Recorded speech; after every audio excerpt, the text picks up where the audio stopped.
Love जिहाद की भीषणता इस विषय पर श्रीमती भक्ति दाफड़े जी हमारा मार्गदर्शन करेंगी। श्रीमती भक्ति दाफड़े जी हिंदू जनजागृति समिति सातारा महाराष्ट्र की समन्वयक हैं। मैं उनसे विनती करती हूँ कि वे हमारा मार्गदर्शन करें।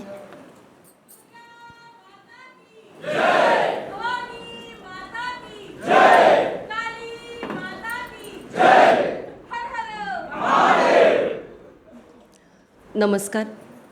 जगतगुरु भगवान श्री कृष्ण तथा सच्चिदानंद परब्रह्म डॉक्टर जयंत आठवले जी, यहाँ पर उपस्थित सभी संत, आपके चरणों में वंदन करती हूँ तथा व्यासपीठ पर विराजमान सभी मान्यवर और यहाँ पर उपस्थित सभी हिंदुत्व की शक्ति, आपको नमन कर मैं मेरे विषय को आरंभ करती हूँ।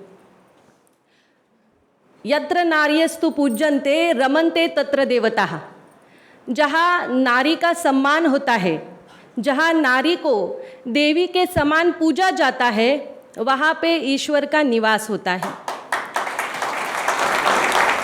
ये हमें हमारी हिंदू संस्कृति सिखाती है और इसका आदर्श उदाहरण है वो है छत्रपति शिवाजी महाराज।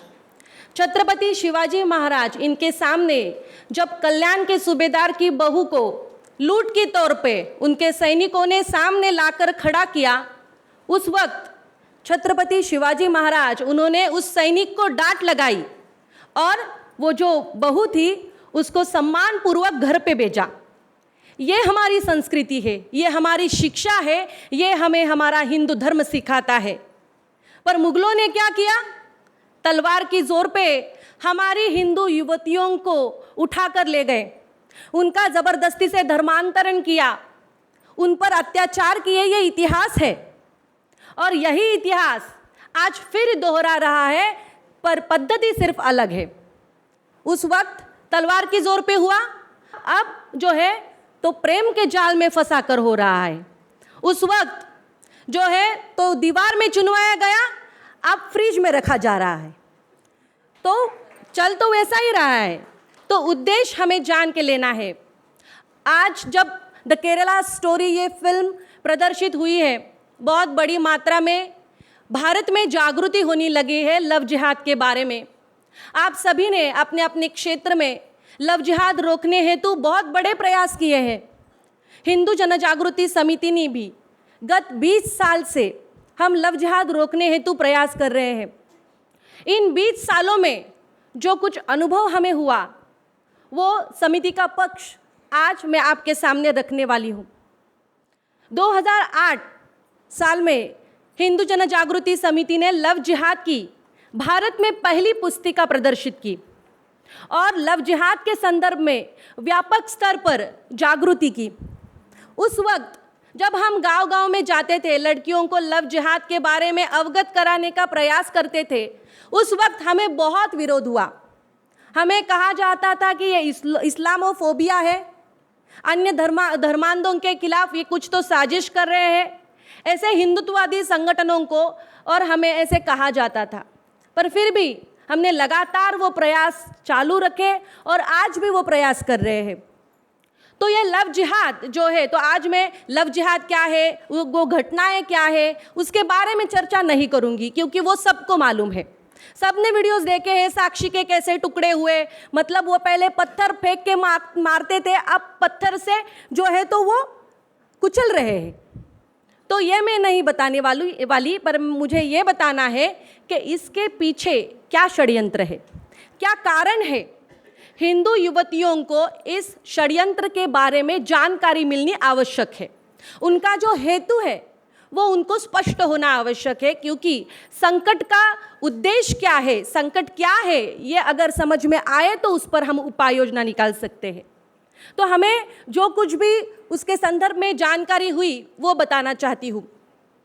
उनका जो उद्देश्य है वो है दार उल हरब का दार उल इस्लाम करना, मतलब पूरे विश्व में इस्लाम की सत्ता स्थापित करना।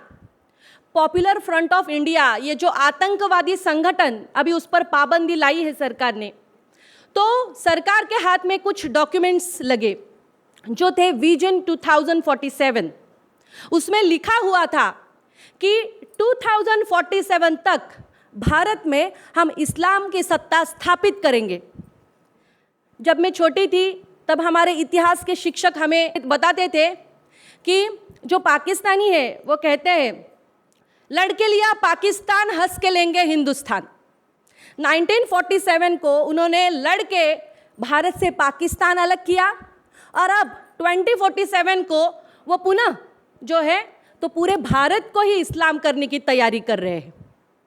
मतलब उनका कितना बड़ा षड्यंत्र है और उस षड्यंत्र को सामने रखकर उनके प्रयास चल रहे हैं। तीसरी बात, कॉन्सिग्यूनियस मैरिज, मतलब उनमें आपसी रिश्ते में ही, खून के रिश्ते में ही शादी करते हैं। सगोत्र विवाह के कारण उनकी जो आगे वाली पीढ़ियां है तो उनमें आनुवांशिक रोगों की बड़ी मात्रा में जो है तो हो रहे हैं उनको, उनके बच्चों को। तो उस कारण वो रुकने के लिए और उनकी संख्या, अच्छी संख्या, सुदृढ़ बालक जो है तो वो उनको जन्म देने के लिए वो हमारी हिंदू युवतियों का इस्तेमाल कर रहे हैं। हमारा हिंदू धर्म कितना महान है, हमें सिखाया गया है कि सगोत्र विवाह नहीं करना, क्योंकि ऋषि मुनि है तो उन्होंने अभ्यास किया था कि ऐसे कुछ तो आनुवांशिक रोगों की उत्पत्ति होती है। तो उनको अब ध्यान में आ रहा है, तो अब वो उनकी संख्या बढ़ाने के लिए हमारी हिंदू युवतियों को फंसा रहे हैं। तो ये कुछ कारण है। चौथी बात, हमारे जो हिंदू लड़कियां हैं, महिलाएं हैं, उनको धर्म की शिक्षा दी जाती है क्या? आज हिंदू धर्म क्या है, हिंदू धर्म के बारे में, हिंदू धर्म के प्रति अभिमान जागृत होने हेतु कुछ सिखाया जाता है क्या? जब हम छोटे छोटे थे तब हमारी नानी माँ या माता जी हमें क्या करती थी, शाम के वक्त भगवान के सामने जो है दिया जलाने के लिए कहती थी, हमसे स्तोत्र पठन करवा के लेती थी। पर आज हम अगर देखें तो शाम के वक्त हमारी जो महिलाएं हैं तो वो क्या करते हुए दिखती है? बराबर सीरियल देखती रहती है। उस सीरियल में क्या बताते हैं?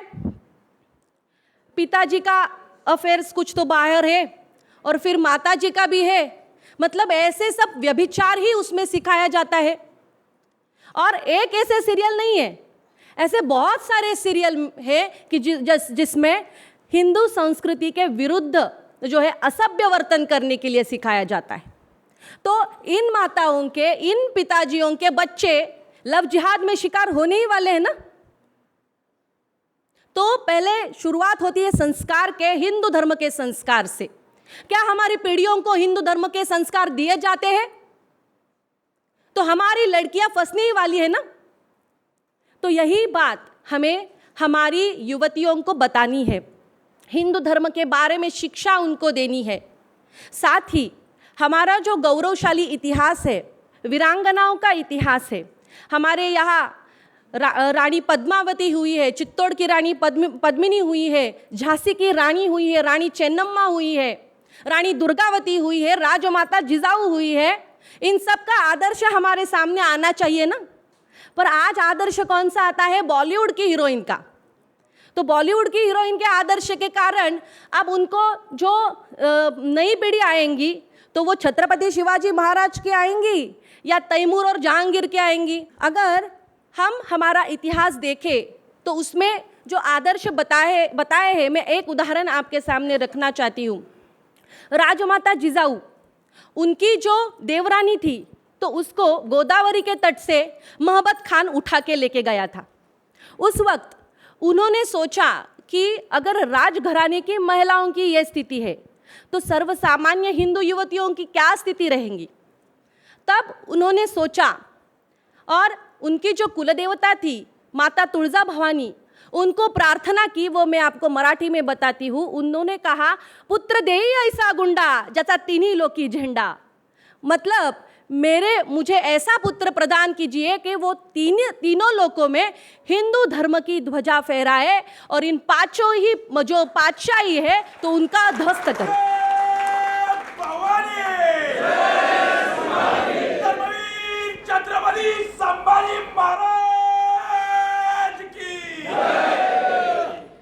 तो वो जो जो वीर माता थी, तो उनके मन में, जब उनके गर्भ में छत्रपति शिवाजी महाराज पल रहे थे, तब उनके मन में कौन सी इच्छाएं आती थी?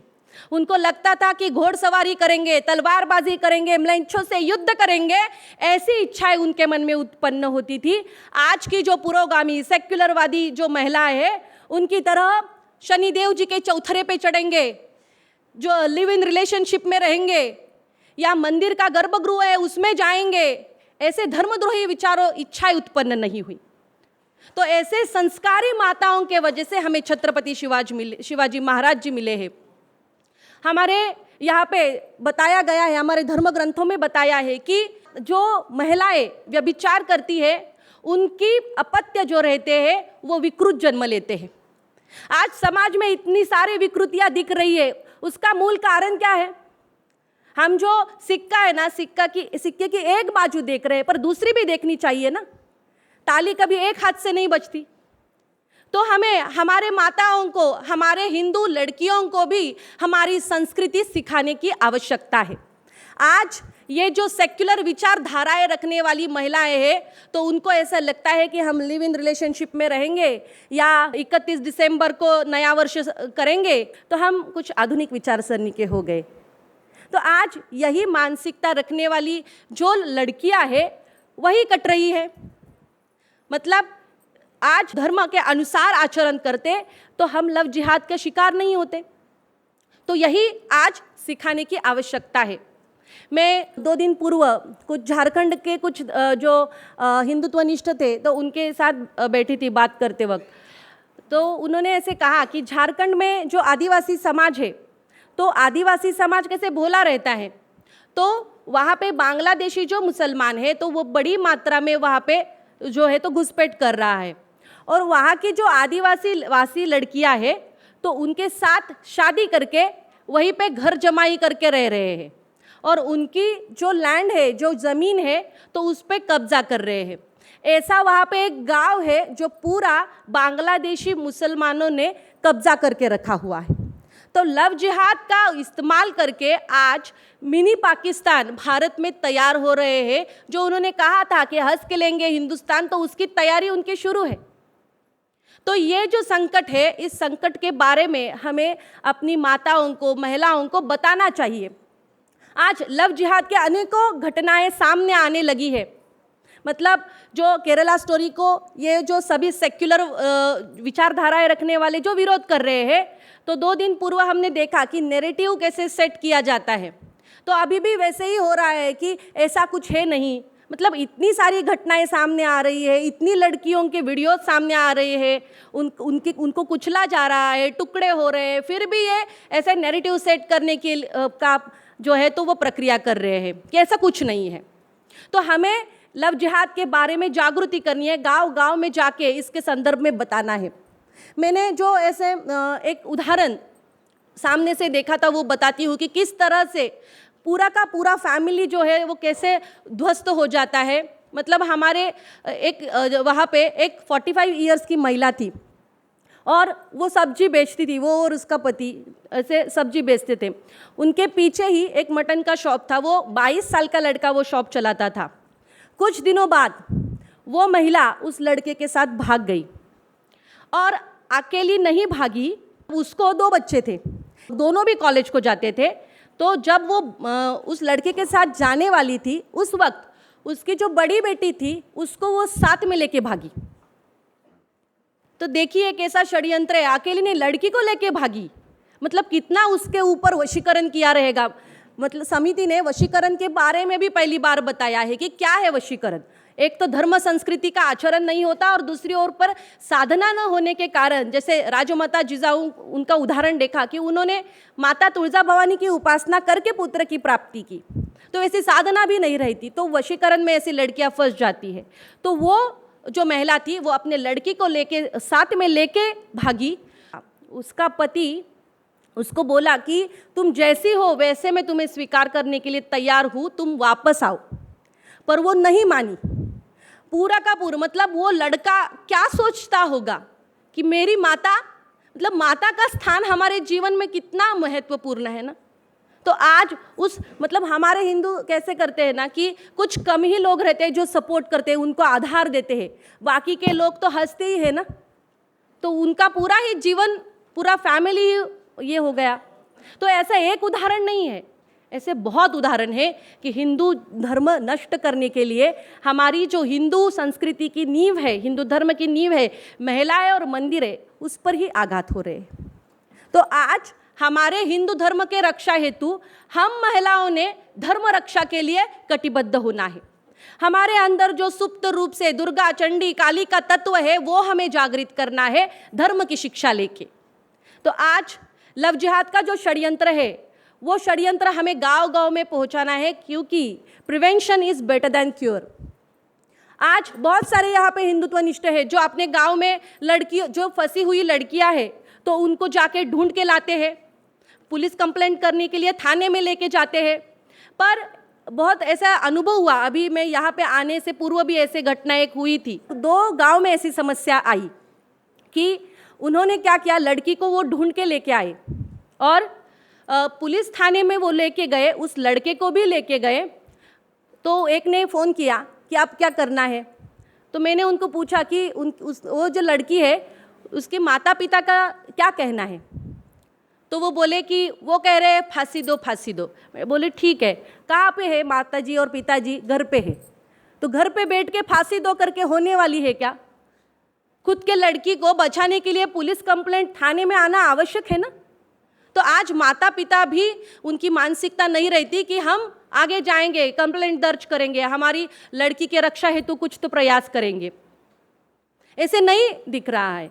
और जो हिंदुत्वनिष्ठ प्रयास करते हैं ना, तो बहुत सारे पेरेंट्स जो है और लड़कियां है, तो वो पुलिस के सामने बताती है कि इन्होंने हमें ज़बरदस्ती की, इसके वजह से हमने कंप्लेंट दर्ज की।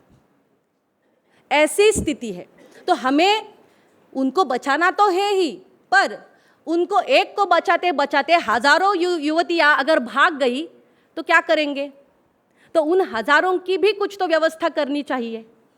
उस हेतु हमें क्या करना है, तो उनको भी इस संकट के बारे में अवगत कराना है। तो आज हिंदू जन जागृति समिति की ओर से मैं आप सभी के सामने एक प्रस्ताव रखना चाहती हूँ कि आने वाले एक वर्ष में हम लव जिहाद रोकने हेतु एक अभियान करेंगे। उस अभियान में हम हर एक हिंदू लड़की तक इस लव जिहाद के बारे में, इस संकट के बारे में उसको जागरूक करेंगे, उसको धर्म शिक्षा देंगे। जहाँ जहाँ पे लड़कियों के कॉलेजेस है, हॉस्टल्स है, जहाँ जहाँ पे वो आ सकती है, गांव-गांव में जाएंगे, वहाँ पे हम उनको धर्म शिक्षा देंगे, उनको आत्मरक्षा हेतु स्व रक्षा प्रशिक्षण सिखाएंगे। जब ऐसा कुछ घटना घटित हुई तो आंदोलन की मानसिकता हम हिंदुओं में तैयार करेंगे, क्योंकि हम अपने जो फैमिली है उसके लिए भी लड़ना चाहिए ना, वहाँ ये करके नहीं चलेगा। तो वो मानसिकता, लड़ने की क्षमता उनमें हमें निर्माण करनी है कायदे के अनुसार। दूसरी बात, हमारे राज्य में लव जिहाद विरोधी कानून पारित हो, और सिर्फ पारित ना हो तो उसकी जो अमल बजावनी है, तो वो उसका जो अमल है वो अच्छे से हो, इसके लिए भी प्रयास करना है। साथ में जिनको घर वापसी करनी है, घर वापसी के लिए भी हम प्रयास करेंगे, और ये सभी प्रयास हम मिल के करेंगे, अकेले नहीं करेंगे। तो हमें यहाँ से जाने के बाद ये सभी प्रयास मिल के करना है, संगठित रूप से करना है। और भी आपको कुछ इसमें सुझाव रखने हो तो वो आप रख सकते हैं। हमें सबको ये जो संकट है वो लव जिहाद संकट मुक्त होना है, तो ये प्रयास, ये अभियान के तौर पे करना पड़ेगा, क्योंकि एक दिन बाहर निकल के लव जिहाद खत्म होने वाला नहीं है। ये प्रोसेस हमें जो है तो निरंतर करनी है जब तक जड़ से लव जिहाद नष्ट नहीं होता। तो क्या आप सब जन तैयार हो? इतना कहकर मैं मेरे वाणी को श्री गुरु चरणों में विराम देती हूँ। नमस्कार।